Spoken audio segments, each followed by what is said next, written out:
Good morning friend.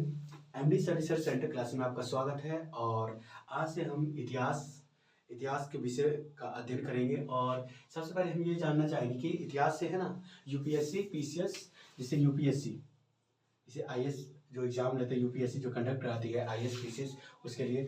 फिर उसके बाद क्या है बीपीएससी बिहार पीसीएस और अन्य पीसीएस।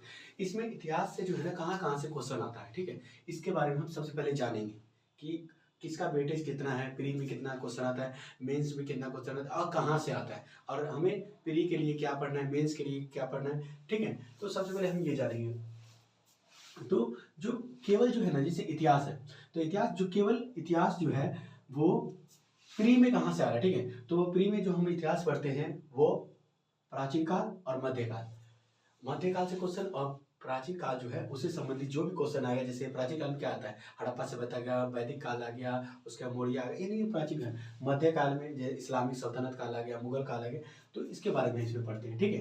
सबसे पहले हम समझ जाए कि प्री में किस सब्जेक्ट से आता है, ठीक है। सब्जेक्ट तो इतिहास में उसके पार्ट 3 है, आपको पता होगा, आधुनिक है, मध्य है और प्राचीन है इसका, ठीक है। उसके बाद क्या है, ओनली मेंस, जो हम मेंस प्री के बाद जो मेंस होता है, मेंस में क्या आता है, आधुनिक काल यानी आज़ादी आधुनिक काल, और उसके बाद आज़ादी से पहले, उसके बाद, और वर्ल्ड हिस्ट्री यानी विश्व इतिहास, ठीक है।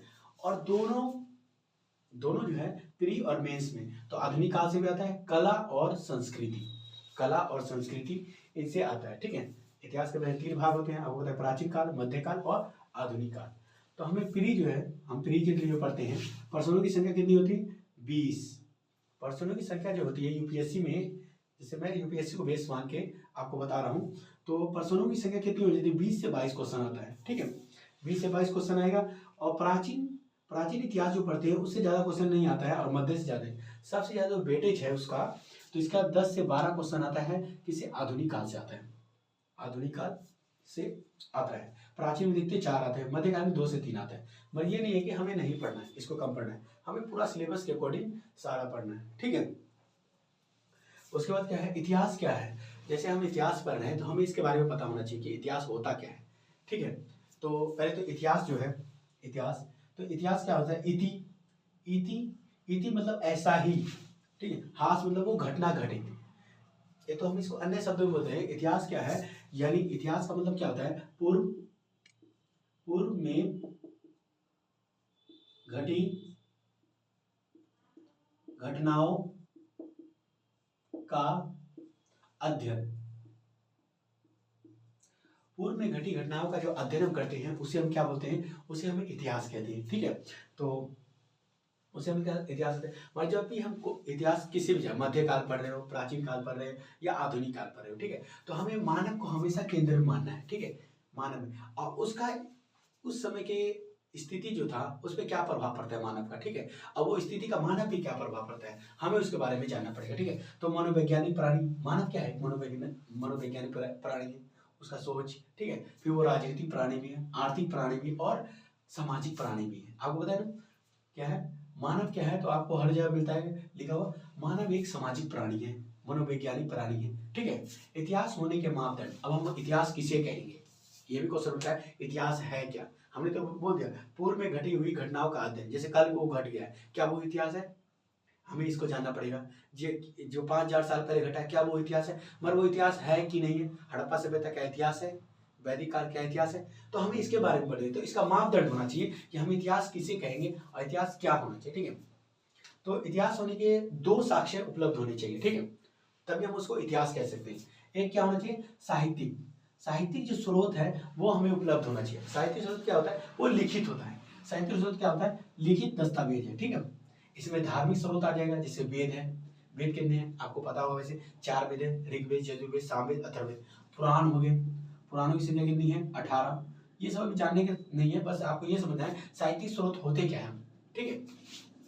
और कौटिल्य का अर्थशास्त्र हो गया, यात्रा वृत्तांत जैसे हैं सालमर, फायान है, ये सब भारत में जो यात्रा है उन्होंने जो लिखा, ठीक है, वो भी हमारे इतिहास के स्रोत हो जाते हैं। एक होता है पुरातात्विक स्रोत, क्या पुरातात्विक स्रोत, पुरातत्व में क्या अभिलेख हो जाते हैं, शिलालेख हो जाते हैं, सिक्के, मोहर हो गए, सिक्के हो गए, स्मारक हो जाते हैं, मूर्ति, बर्तन, ठीक है। ये सभी जो एक साहित्यिक स्रोत है और पुरातात्विक स्रोत है, ठीक है। ये दोनों एक दूसरे क्या होना चाहिए, पूरक संपूरक होने चाहिए, ठीक है, एक दूसरे का पूरक, एक दूसरे का क्या होना चाहिए, पूरक होने चाहिए। उदाहरण के लिए हम देखते हैं जैसे हड़प्पा सभ्यता है, ठीक है, हड़प्पा सभ्यता जो है, हड़प्पा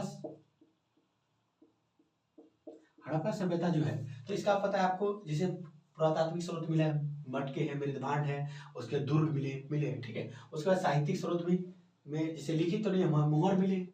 बट यार इन दोनों को अभी क्या है कि ये हड़प्पा का जो साहित्य मिला है, हम इसको दोनों को जैसे मिला तो है, मैं उसको क्या है अभी पढ़ा नहीं गया है, इसी हड़प्पा को क्या बोलते हैं, आद ऐतिहासिक काल बोलते हैं। अभी वो दूसरे साहित्यिक स्रोत और पुरातात्विक जब तक पूरक नहीं होगा, ठीक है, तो उसको हम इतिहास नहीं कहेंगे, ठीक है। तो 2 मिनट में दोबारा कर लें कि इसे प्री में कहाँ आएगा, मेंस में कहाँ आता है, इसकी क्वेश्चन की वेटेज कितना है, ये नहीं कि हमें इतिहास पढ़ना ही नहीं है, ये नहीं कि मध्यकाल नहीं पढ़ना है, वेटेज में से कम है मगर हमें सिलेबस के अकॉर्डिंग उसे सारा पढ़ना है, ठीक है। और इतिहास का आपको पता है, शॉर्ट में आपको बता, पूर्व में घटी हुई घटनाओं का अध्ययन ही इतिहास कहलाता है, ठीक है। और एक मृदभांड, मृदभांड वैसे मैं बता देते हैं, मृदभांड आप लोगों को पता होगा, मृदभांड, मृदभांड क्या होता है, मिट्टी का बर्तन, मिट्टी का बर्तन, ये भी सब खुदाई में मिला है, ठीक है। तो इन सभी का हमें, अगर आपको कोई डाउट हो तो आप इसको कमेंट में कह सकते हैं, ठीक है, मगर आपको क्या है कि सिलेबस के अकॉर्डिंग ही पढ़ना होगा। और किसका वेटेज कितना है, जैसे कम समय तो हमें आधुनिक काल को एकदम फोकस से पढ़ना है, ठीक है, कम समय मगर हमें सारा क्या है कि एकदम फोकस से पढ़ना है, ठीक है। और इसका वीडियो आपको हर दूसरे दिन में एक वीडियो मिलेगा, और इसका हैंड रिटन नोट्स भी आपको मिल जाएगा, ठीक है। अगर आपको कुछ फीडबैक देना है तो वो आप कमेंट में दे सकते हैं, वीडियो को लाइक करना है और इस चैनल को सब्सक्राइब करना है, ठीक है। आप thank you, have a nice day.